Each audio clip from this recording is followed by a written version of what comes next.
שלום, אתם לא שומעים אותי? או, אני, שומעים, אני שומע. שומעים מצוין, יופי. מה שלומך? בסדר, הכל מה בסדר? שלומכם? כן, בסדר, מצוין, מצוין. אתה תציג את עצמך או שאני אציג אותך? בוא נעשה רגע של... שבא לך. טוב, בוא נדבר ישר על העבודה, אז אחרי זה תציג את עצמך, בסדר? עדיף שנדבר קודם על העבודה, אחרי זה תספר לנו קצת על עצמך. תראה, העבודה הזאת שאנחנו כמובן קודם נראה מאיפה היא מגיעה, אז העבודה הזאת שכרגע יושבת ב-OpenSea, ומחירה איתריום אחד, שזה 3,866 דולר. העבודה הזאת, אני בחרתי אותה בגלל שהיא העבודה שאני הכי... פשוט, אני אוהב את כל העבודות שלך, אבל את זאת אני אוהב במיוחד, אז אני גם סקרן, אז ספר לנו, ספר לנו על העבודה הזאת, מאיפה, איך זה קרה, מה, מה הסיפור? אז צילמתי, אני הרבה הייתי מצלם כשאני הייתי נוסע מירושלים לתל אביב, או לפעמים לחדרה, היינו נוסעים למשפחה. אז יש שם כבר לפני כמה שנים שעשו את כל העבודות פיתוח של הכניסה לעיר, ולא יודע, תמיד היה לי איזו משיכה לצייר דברים טכניים. זה לא רק, אבל זה אחד מהנישות שאני אוהב לצייר. אבא שלי היה מצייר מטוסים לביטאון חיל האוויר בזמנו. ובתור ילד קטן אני חושב שזה מאוד השפיע עליי, מאוד אהבתי לצייר גם מכונות מכל מיני סוגים. היה לי תקופה שציירתי מכוניות המון, אחר כך, אז באמת היה, אז יש סדרה שלמה של הציורים האלו של העבודות של הכניסה לירושלים, של הפיתוח שם. כן, יש משהו שמעניין אותי ד-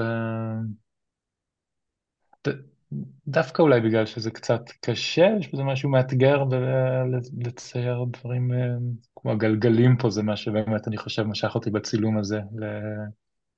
כן, זה כמובן הציורים האלו הם מתוך צילומים שצילמתי, כי זה לא ריאלי לצייר שם בצד הכביש כל העבודות והאבק. אבל צילמתי המון, הייתי מצלם לפעמים גם וידאו. כי נורא קשה לתפוס לפעמים את הרגע הנכון שאני רוצה וזה מתפספס, אז הייתי לפעמים יורד מהאוטו ועוצר בצד איפה שאפשר, הולך לצלם, ולפעמים הייתי מצלם ככה עם וידאו תוך כדי הנסיעה, כמובן לא כשאני נוהג, כן. וככה, זה יצא כן. כזה, זה יצא ככה קצת סוריאליסטי, כזה קצת, אתה יודע, מסתורי כזה. זה בכוונה או ש...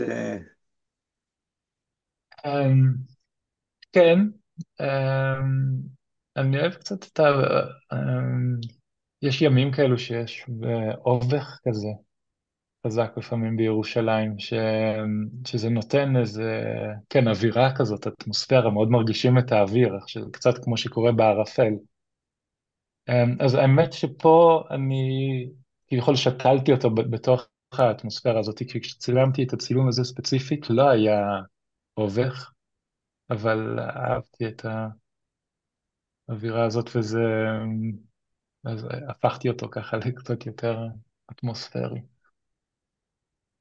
יפה. זה שמן? כן, הציור הזה הוא שמן. אוקיי. מה הגודל שלו? באמת שאני...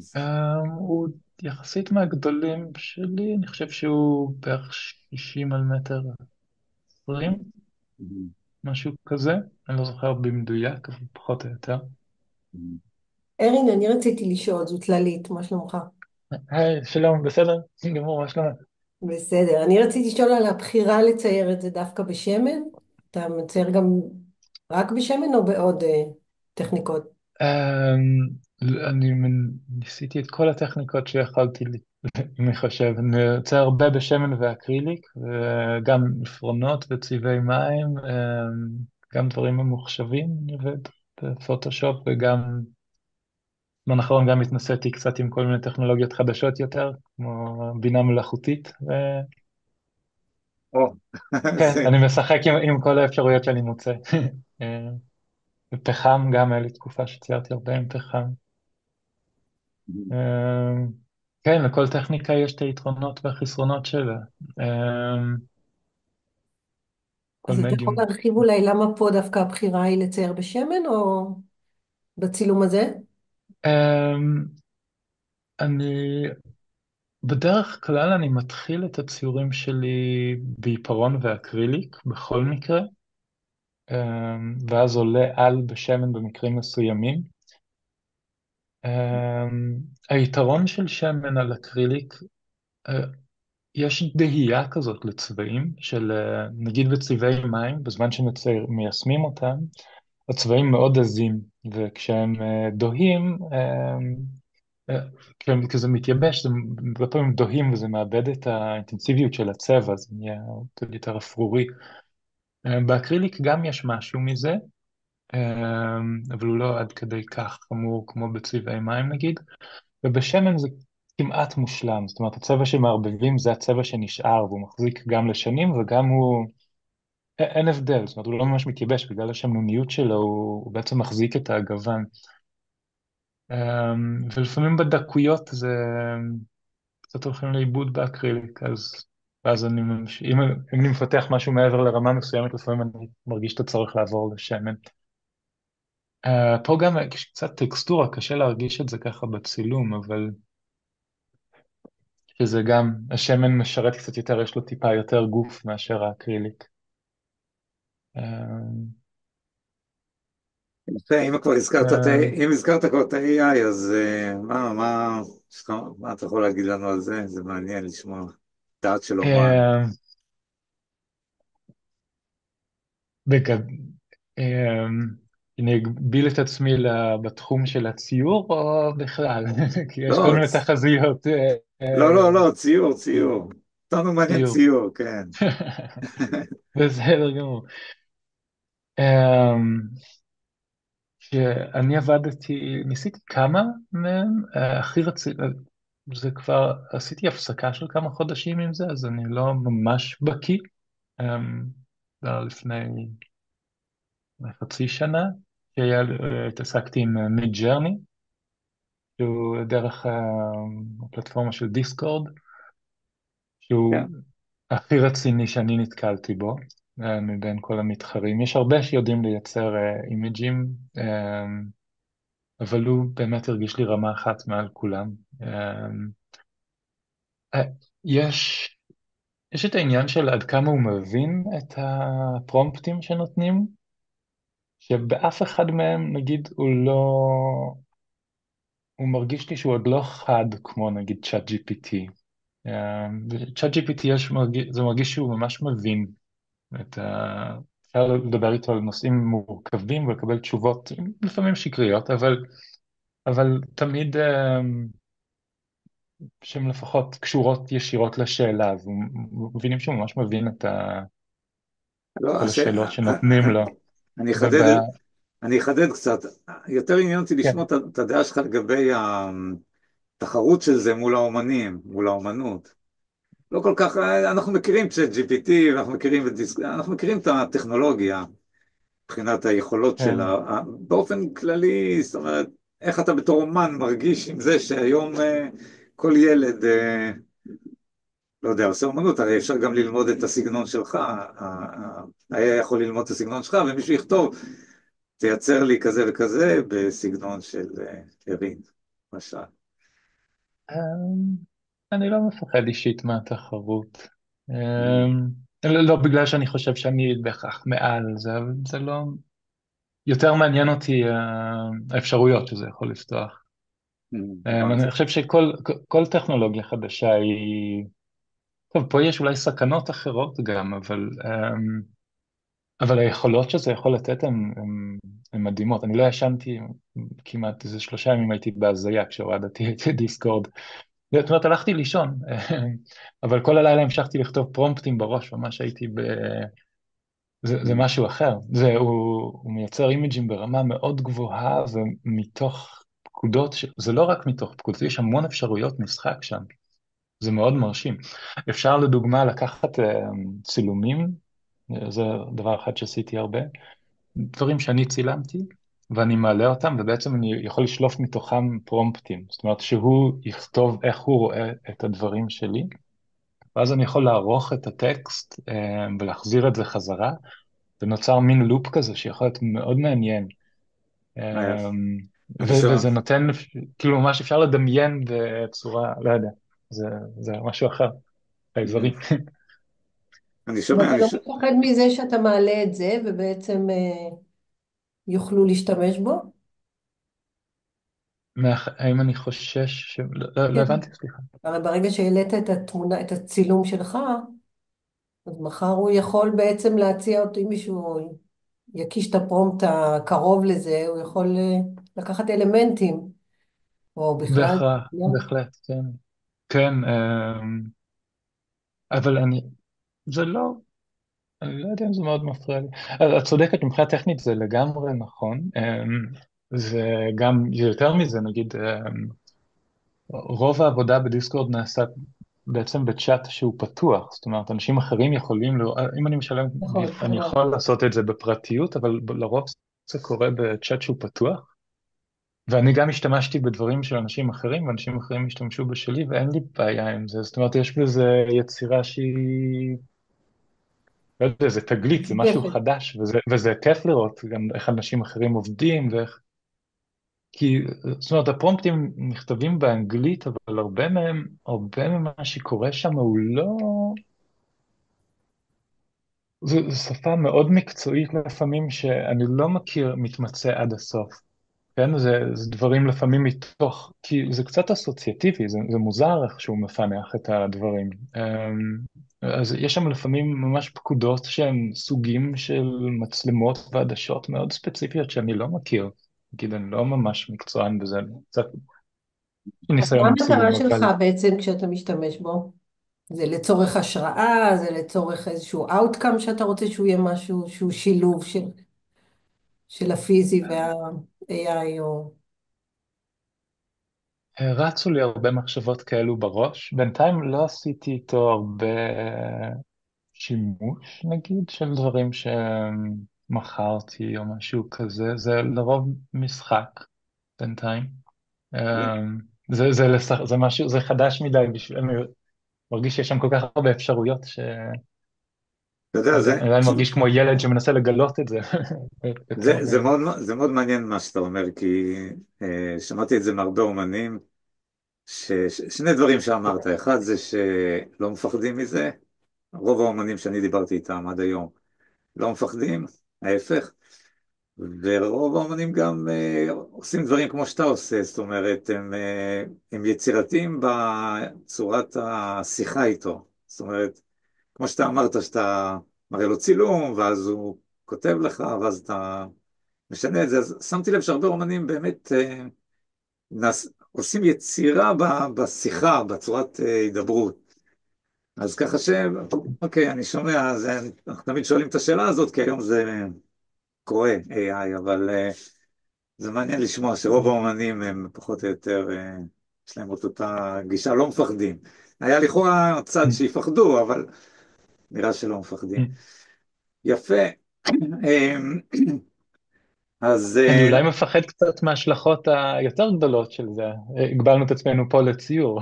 אתה מדבר על זה אתה כבר בפילוסופיה של שזה ישתלט על או שזה העולם. ישתלט, או שבן אדם בעזרתו ישתלט. זה Mm, לא יודע איזה מבין, יש הרבה תרחישים גם טובים וגם רעים שהם, זה mm. טוב שחושבים עליהם, בוא נגיד. טוב, עכשיו אם ככה, אני פשוט רוצה להגביל את הזום לבערך חצי שעה, אז בסדר. לא, פשוט בגלל שאתה יודע, כל מי שיראה את זה בהמשך, אתה יודע, אנשים לא יכולים לשבת לראות הרבה זמן. אז ספר לנו קצת על עצמך, כי אמנם הכל כתוב פה באתר בקולקציה שלך, יש לנו תיאור יש תיאור עליך, אבל תספר לנו קצת מה, מה, מה עשית עד היום, מה אתה עושה היום, מה אתה צופה לעשות בעתיד, ככה בכללי. אז אתה בוגר בצלאל, אם אנחנו, נכון? כן, לא בוגר בצלאל, למדתי בבצלאל, למדתי אנימציה, אבל אה, לא סיימתי שם תואר, הייתי 200, שנה וחצי. אמ, אבל אני מצייר כל החיים. כן, באמת ההיסטוריה הציור שלי מתחילה מאבא שלי, שני ההורים שלי למעשה ציירו. אבא שלי ככה אולי יותר ברצינות, אבל אמא שלי גם מציירת מאוד יפה ומאיירת. אז אני תמיד ציירתי בתור ילד. הסתובבנו הרבה כשהייתי ילד, נולדתי באירלנד, גדלתי עד גיל 7 הייתי בהולנד ובאנגליה, ומגיל 7 פחות או יותר הייתי בארץ. למדתי בבצלאל, יצא לי לעבוד בתחומים שקשורים בציור, גם איור, גם עשיתי שלטים היו ציורים לבתי קפה, ועשיתי כמה תערוכות במהלך הזמן. של כל מיני. האחרונה שעשיתי באמת היה שילוב של גם תוצאות של AI, גם צילומים וגם ציורים ביחד, שנראה לי היה די מעניין. אמ, זהו, 5 שנים האחרונות אני גר בפורטוגל. אמ, אנחנו גרים בדרום פורטוגל. גרנו לפני כן בספרד. אמ. אמ, אנחנו חוזרים תמיד לארץ כמה כשאנחנו יכולים. חופשת אני מאוד מולדת. מתגעגע. כן, אני מאוד מתגעגע לירושלים. זה אמ. עיר שגדלתי בה, וכן, אני מרגיש הכי בבית שם. אמ, מאוד, מבחינת ההתפתחות בציור, כל פעם מעניין אותי דברים אחרים. אמ, בין אם זה טכניקות שונות, לפעמים איזשהו צייר שאני פשוט נדלק עליו ואני מרגיש שאני רוצה לצייר כמוהו. היה לי שנים כאלו אמ. אני זוכר ישראל הירשברג, אחד הציירים שאני מאוד אוהב בישראל, ואמנון דוד הר. ישראל הירשברג היה שכן שלנו, הוא גר בנחלאות. אני אומנם לא מכיר אותו, כמעט משם, רק שלום שלום ברחוב, אבל יש ציור שלו שהיה במוזיאון המון זמן, שנורא אהבתי. הייתי הולך כל פעם, היינו מנוי, הייתי הולך עם הילדים והייתי נעמד מול הציור שלו תמיד. ציור של שולחן עם לשון בקר עליו. אמ. ציור פנטסטי, לא יודע, הריאליזם שלו תמיד מאוד הרשים אותי. אמ. וגם תערוכה אחת גדולה של ציורי נוף, שגם שברתי, שאחרי זה הלכתי לצייר ציורי נוף מאוד... אמ, אמ, הבנתי, יש משהו, איזה תערוכה בקרוב, משהו, או משהו באופק, או ש... שלי, כן, האמת שאמור להיות לי עוד שבועיים תערוכה קטנה פה, אמ. בטרוביש קייש, זו עיירה קטנה בדרום פורטוגל. אמ. מקום מאוד יפה. אמ, שזה יהיה גם שילוב של ציורים, בעיקר מהסתכלות. אמ, כן, אני אוהב לצייר מהסתכלות, טבע דומם, אני חושב שיש בזה משהו, לא יודע, אני גם נמשך מאוד לצייר מתוך צילומים ומהדמיון, אבל אני חושב שבציור בצבע, באקריליק ובשמן, אמ, אז מה שהכי מעניין אותי זה לתפוס את האור, את התחושה של האור, ואני חושב שהרבה פעמים צילום הוא קצת זה לא אותו דבר. אם מסתכלים על המציאות מהתבוננות, זה תמיד נותן את התמונה הכי מלאה, כן? צילומים תמיד זה כבר מושטח, שזה קצת עושה מקל, אבל זה גם זה לא אותו דבר, כן. זה התרגול הכי טוב, אני חושב, בשביל ציור בצבע, זה מהתבוננות, אז אני משתדל לעשות את זה די הרבה. Mm. אה, טוב, בסדר, אנחנו, כן. אנחנו עוד נזמין אותך לפה, כי יש פה עוד עבודות. ככה כשאני מסתכל על העבודות באופן כללי, אז עכשיו שאתה סיפרת על העבודה הזאת, אז אני מבין שגם עבודות אחרות זה פחות או יותר אותו, רואים פה רואים את הטכניקה הזאת שדיברת עליה, של ציור בעיפרון וזה, ואחרי זה שמן. כנראה שהשילוב הזה של הצורת עבודה נותן לזה אופי, את האופי המיוחד הזה, אז אנחנו נזמן אותך עוד פעם לדבר על העבודות האחרות, ואנחנו, איך אומרים, מחכים לראות את הדברים שאתה הולך לעשות בהמשך. עכשיו גם סקרנת אותנו קצת עם הנושא של שילוב עם ה-AI. בכל זאת זה משהו שאני שומע מהרבה אומנים שהם מתכננים כל מיני דברים בעתיד. עם החיבור הזה ביחד, זה יכול להיות מאוד מעניין, אבל בכלל כל מה שאתה עושה. מישהו רוצה לשאול שאלות לפני שאנחנו מסיימים? יש איזה שאלות לצופים ולצופות השקטות? לא חייבים, לא חייבים, הכל בסדר. יפה מאוד, היה כיף לדבר, היה כיף לי, לי יש גם קשר אישי אליך בלי שאתה יודע, או שאתה כן יודע, שאני ואבא שלך הכרנו, ד- אני, דיברנו אני, על זה, כן, כן, כן, דיברנו על זה. טוב, זה לא לפה, בסדר, אוקיי, אבל אז אולי באמת אנחנו נוסיף יצירות של ה-AI לקולקציה שלך של ה-NFT. כן, אנחנו רוצים לעקוב אחרי זה ולראות את הדברים שאתה עושה, אנחנו נעקוב בלי קשר, אנחנו נכניס גם את היצירות העתידיות. בסדר גמור, אני אשמח, אשמח יופי. מאוד. יופי, אין בעיה. טוב, תודה. סליחה, זה קצר, אבל בפעם, אנחנו ניפגש עוד, נדבר עוד בהמשך. אנחנו פשוט רוצים לשמור את זה קצר של הצופים שלנו, שגם הם רוצים את זה קצר. טוב, אז בסדר גמור. ערן, נפלא, תודה רבה. תודה רבה. תודה לכם. כל טוב. תודה. נפגש. להתראות. ביי, תודה. להתראות. ביי.